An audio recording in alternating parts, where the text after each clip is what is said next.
The fluorescent lights of the hallway flickered as Jennifer Hayes stacked the last cardboard box against the wall. Her hands trembled, not from the cold seeping through the building's thin walls, but from the crushing weight of reality settling over her shoulders. 4 months of unpaid rent had finally caught up with her, and now, on Christmas Eve, she and her daughter had exactly 2 hours to vacate the tiny apartment that had been their refuge for the past 3 years. "Mama, where are we going to sleep tonight?" Ruby's voice was small, almost swallowed by the echo of the empty hallway. The 7-year-old clutched her stuffed penguin, Mr. Waddles, against her chest.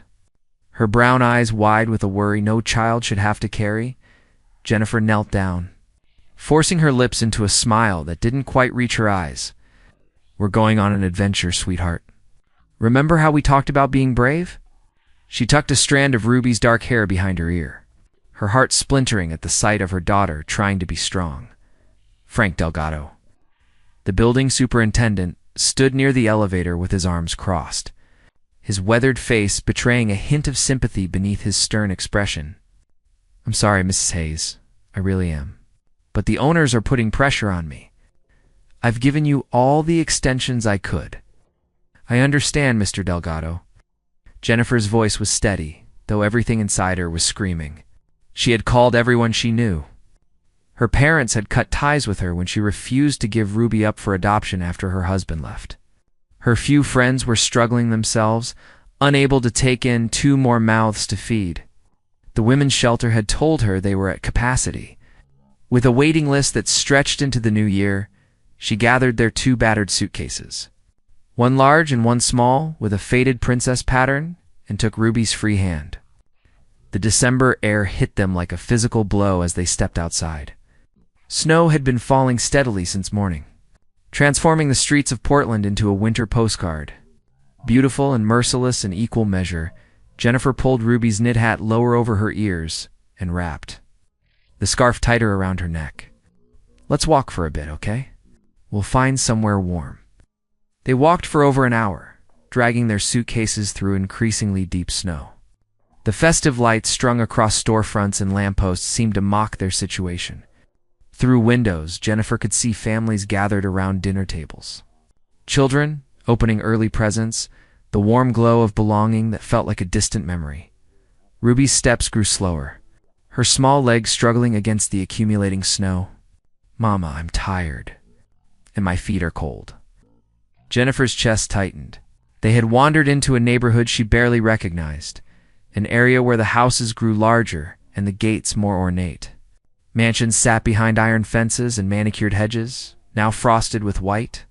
It was the kind of place where people like her didn't belong, but desperation had carried them here. "Just a little further, baby." But Jennifer didn't know where they were going. She had $17 in her wallet. Not enough for even the cheapest motel, not on Christmas Eve.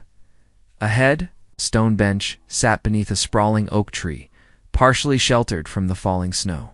It faced a massive estate, all dark stone and tall windows, with smoke curling from one of its chimneys. Jennifer made a decision born of pure exhaustion and fear. "Let's rest here for just a minute." She brushed the snow off the bench and sat down, pulling Ruby onto her lap. The little girl burrowed against her mother's coat. Shivering despite the layers, Jennifer wrapped her arms around her daughter, sharing what little warmth she had left. Her mind raced through options that didn't exist. She could call the police, but they would take Ruby away, put her in foster care while Jennifer sorted out her situation. That was unthinkable. She could try to find a church, but everything would be closed now, everyone celebrating in their homes. "Mama." Ruby's voice was muffled against her coat. "Yes, sweetheart. Do you think Santa knows we don't have a house anymore? Will he still find me?" Jennifer's eyes burned with tears she refused to let fall. "Santa always finds good girls, and you're the best girl I know." Ruby seemed satisfied with this answer. Within minutes, exhausted from the long walk and the emotional weight of the day, she drifted off to sleep. Jennifer held her tighter, feeling her daughter's steady breathing against her chest. Each breath a reminder of what she was fighting for. The snow continued to fall, heavier now, coating their shoulders and hair. Jennifer's fingers had gone numb, and she couldn't feel her toes anymore. She knew they couldn't stay here long. The temperature was dropping rapidly, and exposure could be deadly. But where could they go? Every door seemed closed to them. That's when she heard the car.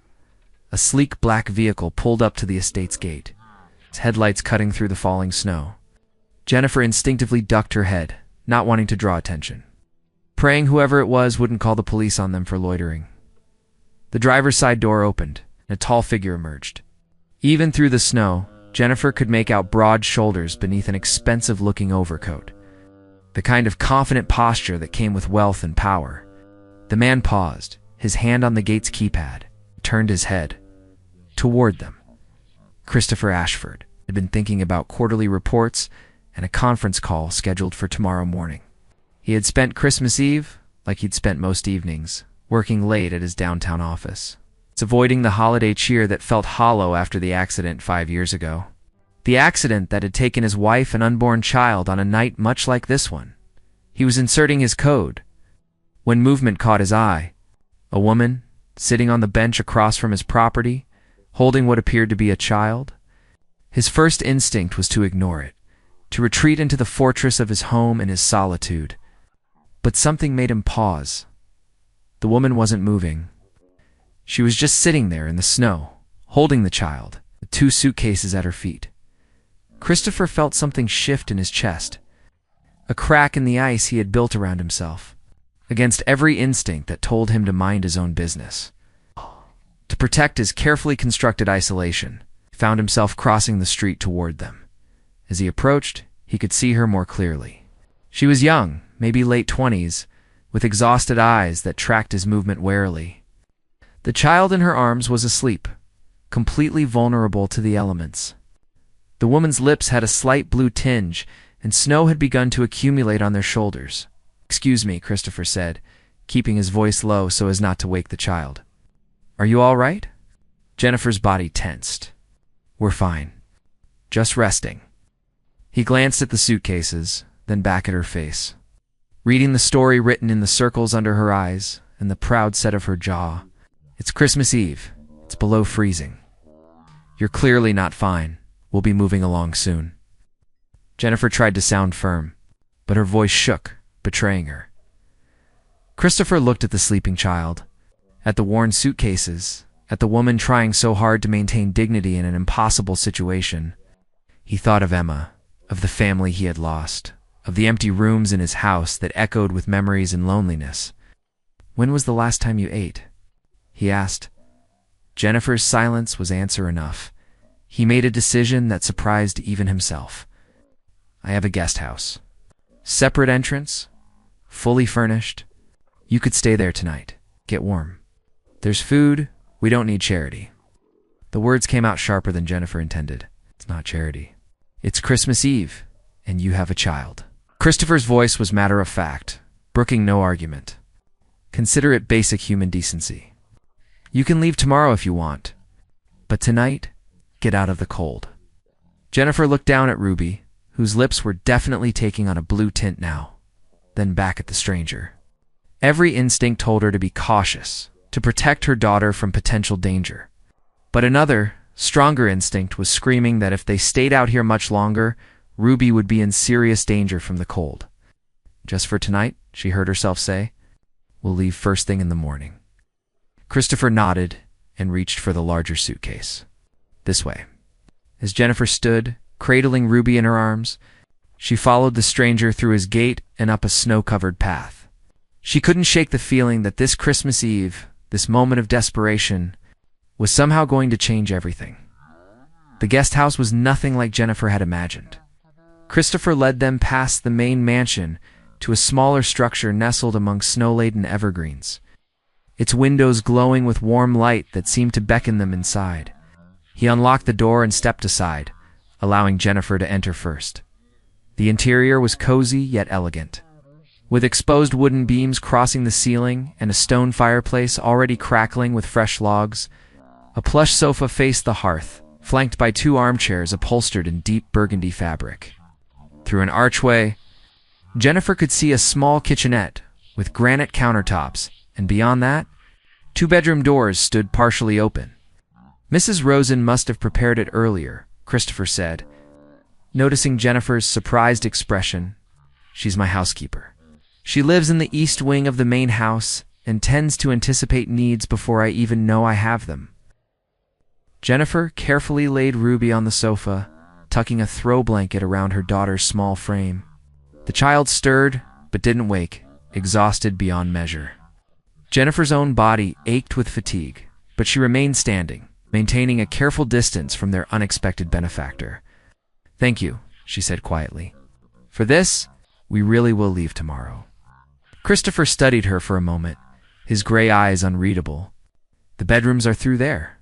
Fresh linens in the closets. The kitchen is stocked. Help yourself to anything." He moved toward the door, then paused. "I'm Christopher Ashford, by the way. It's Jennifer Hayes. And that's Ruby." She gestured toward the sleeping child. He nodded. "There's a phone on the desk if you need anything. The main house extension is programmed in. Mrs. Rosen will bring breakfast around 8, if you'd like." With that, he disappeared into the snowy night, leaving Jennifer alone with her thoughts and her sleeping daughter. The next morning arrived, wrapped in brilliant sunshine that made the snow-covered ground sparkle like a field of diamonds. Jennifer woke to find Ruby already up, her nose pressed against the window, watching fat squirrels chase each other across the pristine whiteness. "Mama, look, they're playing tag." Ruby's voice held a joy that had been absent for too long. A knock at the door interrupted the moment. Jennifer opened it to find a woman in her 60s with silver hair pulled back in a neat bun, her face warm and welcoming, despite the shrewd intelligence in her eyes. "Good morning, dear. I'm Patricia Rosen." She carried a wicker basket covered with a checkered cloth. "Mr. Ashford mentioned you might be hungry. I've brought some breakfast things. Fresh cinnamon rolls, scrambled eggs, fruit, and hot chocolate for the little one." "That's very kind, but you didn't have to," Jennifer began. "Nonsense. It's Christmas morning. No one should go hungry on Christmas morning." Mrs. Rosen bustled past her into the kitchenette, setting out plates and arranging the food with practiced efficiency. "Besides, it's nice to have someone to cook for. Mr. Ashford barely eats. And he certainly doesn't appreciate my cinnamon rolls the way a child would." Ruby appeared at Jennifer's side, drawn by the sweet scent of cinnamon and sugar. "Is that for us?" "It certainly is, sweetheart." Mrs. Rosen smiled down at her. "Why don't you wash your hands and come sit down?" Over breakfast, Mrs. Rosen chatted easily, asking gentle questions that Jennifer answered cautiously, revealing only the bare essentials about their situation. The housekeeper seemed to understand the boundaries, never pushing too hard, simply offering companionship and kindness. "Mr. Ashford would like to speak with you later, if you're willing," Mrs. Rosen said as she gathered the empty plates. "Nothing formal. He'll be in the main house library around 10. Jennifer's guard went up immediately. "About what?" "I couldn't say, dear. But I've worked for Christopher for 15 years, since before his tragedy. Whatever he wants to discuss, I promise you it comes from a good place." She patted Jennifer's hand. "He's a good man, just a wounded one." After Mrs. Rosen left, Jennifer helped Ruby get dressed and then spent the morning playing simple games with her daughter, trying to maintain normalcy while her mind churned with worry about what Christopher Ashford wanted to discuss. At 9:45, she left Ruby watching a Christmas movie on the television, with strict instructions not to open the door for anyone, and made her way to the main house. Christopher answered her knock himself, dressed casually in dark jeans and a charcoal sweater that made his gray eyes seem even more intense. "Jennifer, come in."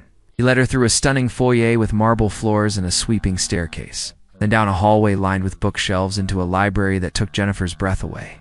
Floor-to-ceiling shelves packed with books surrounded a large mahogany desk. A leather sofa and chairs formed a sitting area near another fireplace. Tall windows overlooked the snow-covered gardens. "Coffee?"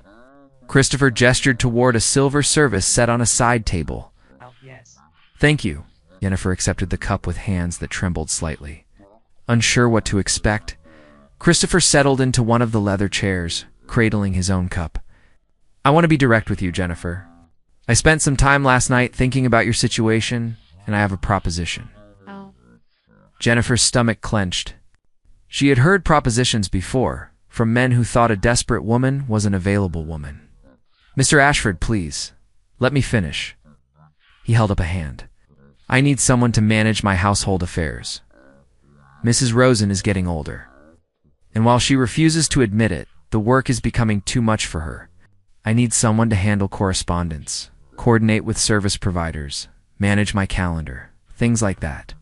It's essentially a house manager position.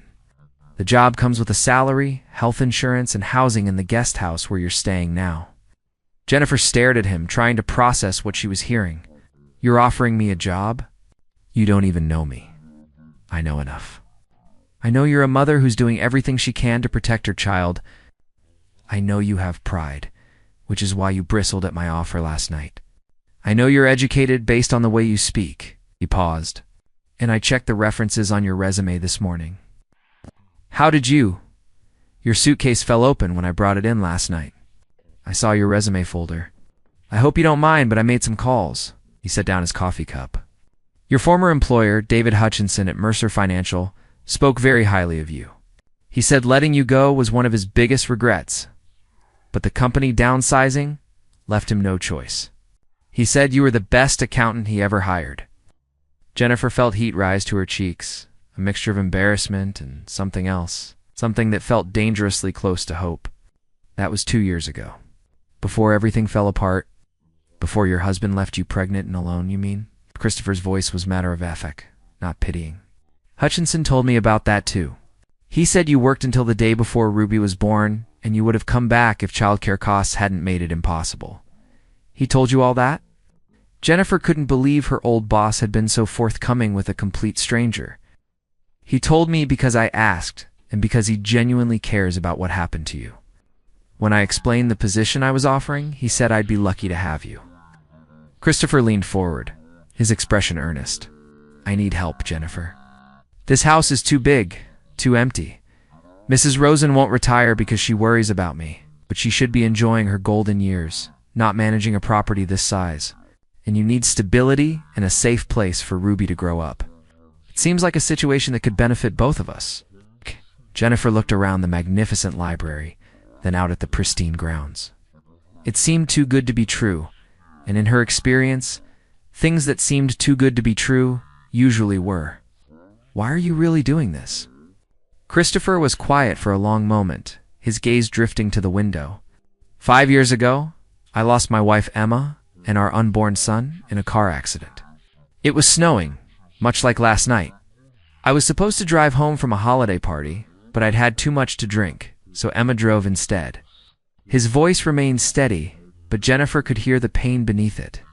"A truck lost control on the ice and crossed into our lane. Emma died instantly. Our son Thomas, we were going to name him Thomas, didn't survive either." "I'm so sorry," Jennifer whispered. Inadequate words for such immense loss. I've spent 5 years blaming myself, shutting everyone out, burying myself in work. Last night, when I saw you on that bench with Ruby, something cracked open inside me. Maybe it was seeing a mother protecting her child. Maybe it was recognizing that same desperation I felt in the hospital when they told me my family was gone. I don't know," finally looked at her. "But I do know that this house has been a mausoleum for too long. Maybe having life in it again, having a child's laughter in these halls. Maybe that's what we all need." Jennifer felt tears prick her eyes. She understood loss, understood the way grief could hollow you out and reshape you into someone you barely recognized. "I don't know what to say. Say you'll think about it. Stay through New Year's at least. Let Ruby have a proper Christmas. Give yourself time to consider the offer without pressure." Christopher stood, moving to his desk and pulling out a folder. "This is a formal job description and contract. The salary is competitive, the benefits are comprehensive. Read it over. Talk to Ruby about it. There's no rush." Jennifer took the folder with shaking hands. "And if I say no, then I'll help you find another situation. I have connections throughout Portland. Someone owes me a favor." He smiled slightly. "But I hope you'll say yes over the next few days." Jennifer found herself settling into an unexpected rhythm. Mrs. Rosen, delighted at the prospect of training a successor, took Jennifer under her wing, showing her the ins and outs of managing the Ashford estate. There were service contracts to review, vendors to coordinate with, household accounts to balance, tasks that came naturally to Jennifer with her accounting background. Ruby flourished in the warm, safe environment. Christopher, initially awkward around the child, found himself drawn into her orbit. She asked him endless questions about the books in his library, about the paintings on his walls, about the world beyond their snow-covered sanctuary.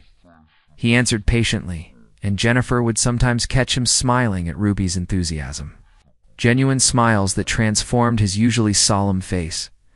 One afternoon, Jennifer found Ruby and Christopher in the library together. A children's book spread open between them on the floor. Ruby was pointing at pictures while Christopher read aloud, doing different voices for each character. He looked up when Jennifer entered, and something passed between them, an understanding, a connection that went beyond employer and employee. That night, after Ruby was asleep, Jennifer reviewed the contract again. The salary was generous, far more than she could hope to make anywhere else with her gap in employment. The guest house was perfect, giving them privacy while keeping them close to the main house. Ruby could attend the excellent public school just a mile away. They could finally have stability. But it was more than the practical benefits that drew her. It was the way Christopher looked at Ruby with wistful tenderness. The way Mrs. Rosen hummed while she worked, now that there were more people in the house. The way Jennifer herself felt, for the first time in years, like she might actually belong somewhere. On December 28th, she knocked on Christopher's study door. He looked up from his computer, reading glasses perched on his nose, making him look more approachable, less intimidating. "I'd like to accept your offer," Jennifer said without preamble. "But I have some conditions." Christopher removed his glasses, giving her his full attention. "I'm listening. I want to earn this position. I don't want to be here because you feel sorry for us. I want clear expectations and regular performance reviews. I want to prove that I'm good at this job. And I want to pay rent for the guest house, even if it's a token amount. I need to contribute." Christopher considered this, then nodded slowly. "Agreed? On one condition of my own. What's that?" "That you and Ruby join me for dinner at least twice a week. This house is too quiet. Mrs. Rosen keeps threatening to adopt a dozen cats if I don't have more regular human interaction." His lips quirked in a small smile. "And I've become rather attached to Ruby's questions about why the sky is blue and whether penguins have knees." Jennifer found herself smiling back. Deal. They shook hands, a formal gesture that somehow felt momentous, like they were sealing more than just an employment agreement. As their hands touched, Jennifer felt a flutter of something she hadn't experienced in years. Something warm and uncertain and terrifying in its implications, but she pushed it aside. This was a job, a chance to give Ruby stability and security, nothing more. She couldn't afford to complicate things with feelings that had no place in their arrangement. Still, as she walked back to the guest house through the snow-lit night, she couldn't quite suppress the hope blooming in her chest. Maybe, just maybe, they had finally found their way home. The days between Christmas and New Year's passed in a blur of new routines and unexpected moments. Jennifer threw herself into her new role with determination, organizing Christopher's chaotic filing system, streamlining household operations, and coordinating with vendors who had grown, accustomed to dealing with an absent employer. Mrs. Rosen watched with approval as Jennifer brought order and efficiency to tasks that had been neglected for years. Ruby started at Riverside Elementary on January 2nd. A bright modern school where the teachers welcomed her warmly, despite her mid-year arrival. Each afternoon, she would burst through the guest house door, bubbling with stories about her new friends and the projects they were working on. Christopher often appeared around that time, ostensibly to discuss household matters with Jennifer, but inevitably getting drawn into Ruby's animated recounting of her day. And then Mrs. Brennan said, "My drawing of a penguin was the best she'd ever seen," Ruby announced one Friday afternoon, waving a paper covered in crayon marks. She put it on the wall with a gold star. Christopher examined the drawing with mock seriousness. "That is indeed an exceptional penguin. Though I have to ask, what's that purple thing next to it?" "That's you, silly," Ruby giggled. You're reading to Mr. Waddles, see? That's your library? Jennifer looked up from her laptop to see Christopher's expression soften as he studied the childish rendering of himself. In Ruby's world, he had become a fixture, as natural and necessary as the furniture. I'm honored to be in such distinguished company, Christopher said. Carefully placing the drawing on the coffee table, Mr. Waddles is clearly a penguin of excellent taste, as Ruby scampered off to her room to change out of her school clothes. Christopher lingered, an unusual hesitation in his manner. Jennifer, I wanted to ask you something, of course. She saved her work and gave him her full attention. Tomorrow is Saturday. I was thinking of taking Ruby ice skating at the downtown rink. If that's all right with you, of course. I thought you might join us. Paused, then added quickly, It's been years since I've gone, and it seems like something she'd enjoy. Jennifer felt that now familiar flutter in her chest. Over the past 2 weeks, she had tried to maintain professional boundaries, to remember that Christopher was her employer and nothing more. But boundaries kept blurring in small moments like this. When he looked at her with those gray eyes that held both hope and uncertainty. She'd love that, Jennifer said. We both would. The ice rink was crowded with families enjoying the weekend, their laughter echoing off the high ceiling of the indoor facility. Ruby's eyes went wide at the sight of the smooth ice glittering under the lights. Skaters gliding across its surface with varying degrees of grace. I've never done this before, Ruby admitted, suddenly shy as Christopher helped her lace up her rental skates. Neither have I, not really, Jennifer confessed. I grew up in California. Ice skating wasn't exactly common. Christopher finished with Ruby's skates and looked up with a grin that made him look years younger. Well then, this should be interesting. Fair warning, I'm extremely rusty. He wasn't kidding. When they first stepped onto the ice, all three of them wobbled dangerously, grabbing onto the wall for support. Ruby squealed with delight rather than fear, and soon they were laughing as they clung to each other in the railing, slowly making their way around the rink's perimeter. I thought you said you'd done this before. Jennifer accused Christopher as he nearly pulled them both down. It had been years. I didn't promise competence. He steadied himself, then carefully took Ruby's hand on one side while Jennifer held the other. All right, team. Slow and steady. They made a circuit of the rink, gradually finding their rhythm. Ruby's confidence grew with each lap, and she started trying small glides on her own, never straying far from her to anchors. Jennifer found herself relaxing, enjoying the simple pleasure of movement and laughter. Of being part of a unit that felt increasingly natural, Christopher caught her eye over Ruby's head, and something passed between them. A moment of recognition that this was more than an employer taking his house manager and her daughter on an outing. This felt like a family. The spell was broken by a voice calling out from the rink's edge. Christopher. Christopher Ashford. Jennifer felt Christopher tense beside her. She followed his gaze to see a tall, impeccably dressed woman waving from the sideline, her perfectly styled blonde hair and designer outfit standing out among the casual weekend crowd. Who is that? Jennifer asked quietly as they guided Ruby toward the exit gate. Olivia Brennan, my business partner. Christopher's tone was carefully neutral. And my ex-fiancé? Jennifer's stomach dropped, though she had no right to feel the sharp pang of jealousy that shot through her. Before she could respond, they had reached the edge, and Olivia was approaching with a practiced smile that didn't quite reach her calculating blue eyes. Christopher? What a surprise to see you here. I thought you avoided anything remotely festive these days. Olivia's gaze slid over Jennifer and Ruby with undisguised assessment. And who are your companions? Olivia, this is Jennifer Hayes, my new house manager, and her daughter Ruby. Christopher's introduction was polite but cool. Jennifer, Olivia Brennan, my partner at Ashford Ventures. House manager. Olivia's perfectly shaped eyebrows rose. How domestic. I didn't realize you were hiring again. You should have mentioned it at the board meeting. It was a recent development. Christopher began helping Ruby with her skates, effectively ending the conversation. But Olivia wasn't easily dismissed. We need to discuss the Meridian merger, Christopher. You've been avoiding my calls? Perhaps we could have dinner next week. Just business, she added with a smile that suggested otherwise. I'll check my schedule and have Jennifer coordinate something at the office. Christopher's tone was final. Now, if you'll excuse us, we have lunch plans.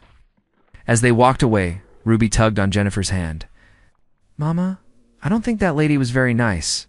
She looked at us like we were bugs. Ruby, that's not polite, Jennifer chided gently, though she couldn't disagree with her daughter's assessment. Christopher was silent during lunch at a nearby cafe, his earlier lightness replaced by brooding contemplation.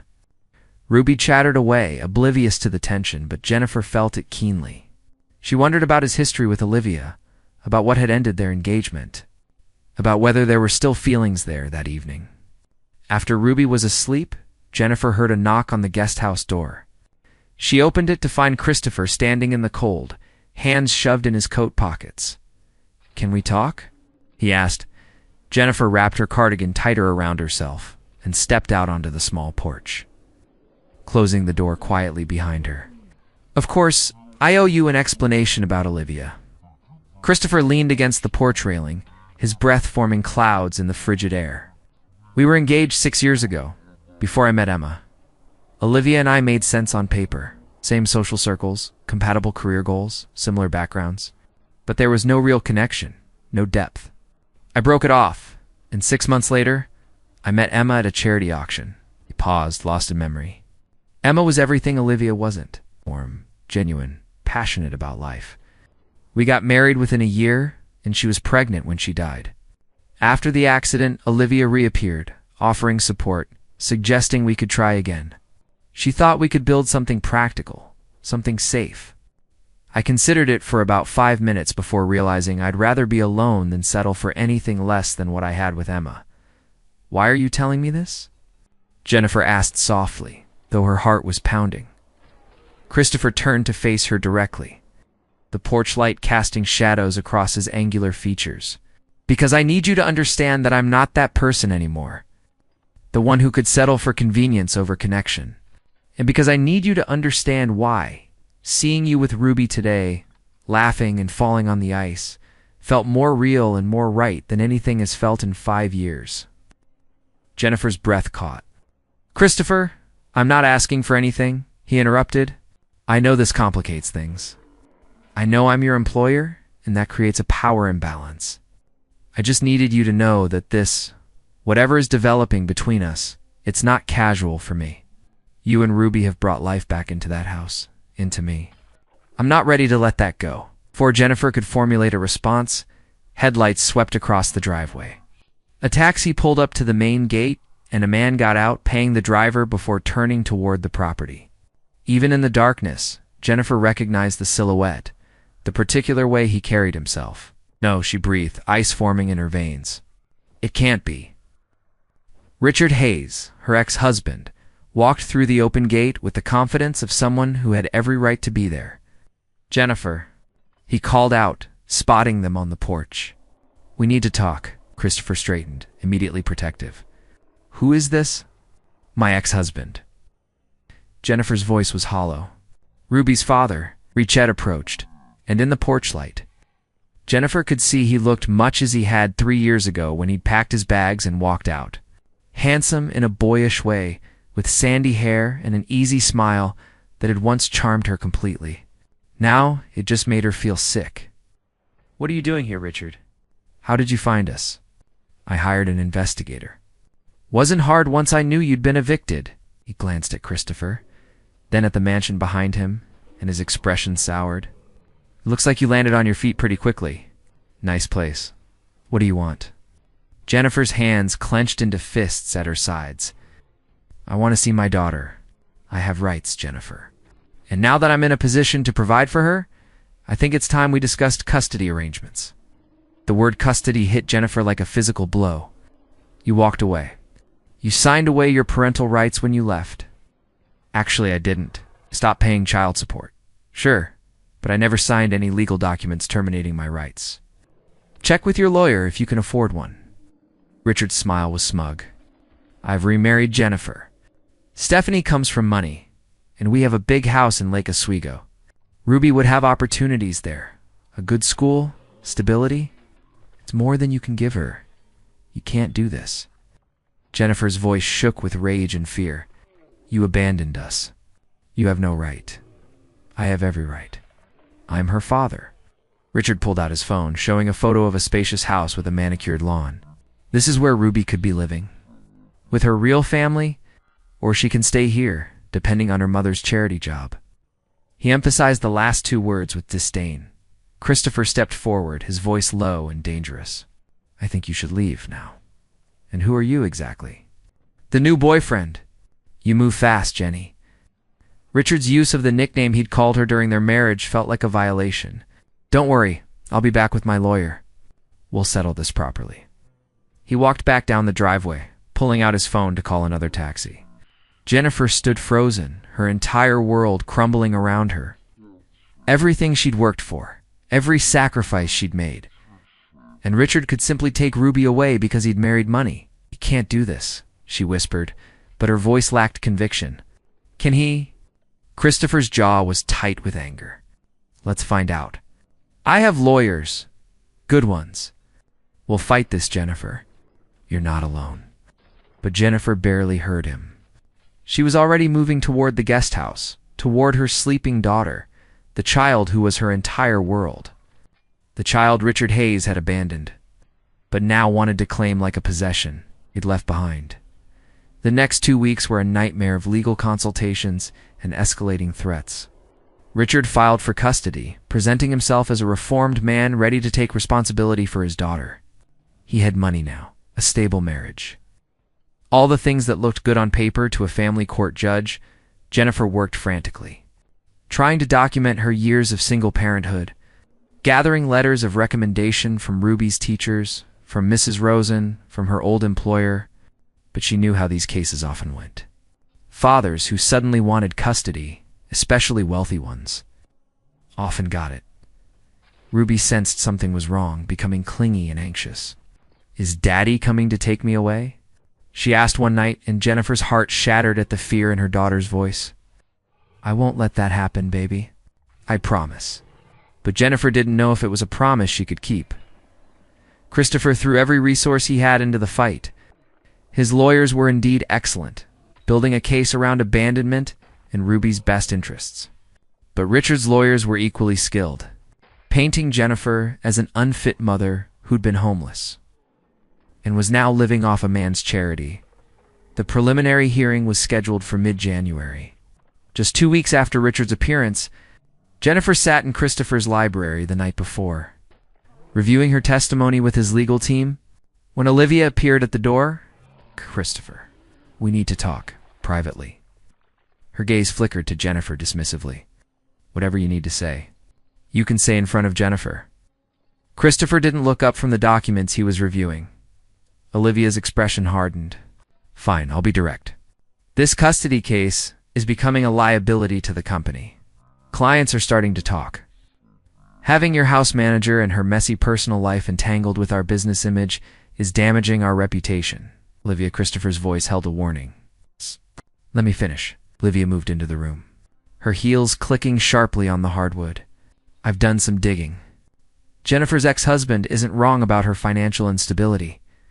She's been evicted multiple times, can't hold down a job, and now she's fighting a custody battle she can't win. The optics are terrible. For you, for the company, for all of us. Jennifer stood, her face burning with humiliation and anger. You don't know anything about my situation. I know enough. I know Christopher is jeopardizing everything we've built for a woman he barely knows and her daughter. Olivia turned back to Christopher. Think about this rationally. You're throwing money at lawyers for what? A losing battle that's costing you professionally and personally. Let the father have custody. The girl will probably be better off anyway. The room went silent. Then Christopher rose from his chair, his face a mask of cold fury. Get out, Christopher, I said, get out, and don't come back. Consider this notice that I'm buying out your share of the company. My lawyers will be in touch. Olivia's composure cracked. You're ending our partnership over her? Are you insane? We built this company together. No, I'm ending it because I finally realized what Emma saw 3 years ago when she met you at that investor dinner. You're brilliant at business, Olivia. but you lack basic human compassion. I've overlooked it for years because it was convenient. But I'm done overlooking things that matter. Christopher walked to the door and opened it. Leave now. After Olivia stormed out, Christopher turned to Jennifer, who was trembling with a mixture of gratitude and guilt. You didn't have to do that. She's right about the optics. I'm complicating your life.